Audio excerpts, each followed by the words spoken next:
কেন চাইলেন? কারণ সাহাবী রাসূলের আকীদা ছিল যে নবী মুস্তাফা আজকে নবী কার নাম, জিনার হুকুমত স্বয়ং আল্লাহর জান্নাতের ভিতরেও চলে। একটু জোরে বলেন না সুবহানাল্লাহ।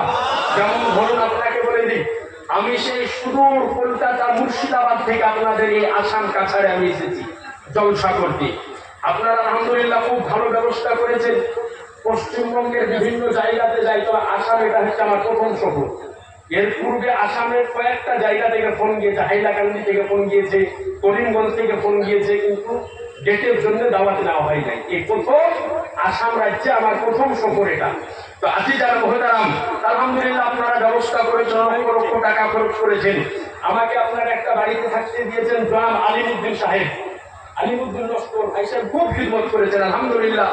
যে বিভিন্ন জায়গায় জলসায় যাই, অনেক জায়গায় গিয়েছি, অনেক জায়গায় যাই, অনেক ডিস্ট্রিক্টে যাই, কিন্তু আজকে আপনাদের জন্য এই ব্যবস্থাপনা কমিটির জন্য মন থেকে দোয়া করি যে আল্লাহ পাক যাতে এদের হায়াতে বরকত দান করে, আল্লাহ পাক যেন সমস্ত রকমের বালা মুসিবত থেকে আল্লাহ যেন হেফাজত করেন, বলে আল্লাহুম্মা আমিন। কেন? যেই রকম ওলামায়ে কেরামদের খিদমত আজকে এই জায়গাতে আপনারা করেছেন, অন্য কোন জায়গাতে এইরকম খিদমত পাই না, বলুন আলহামদুলিল্লাহ। জি।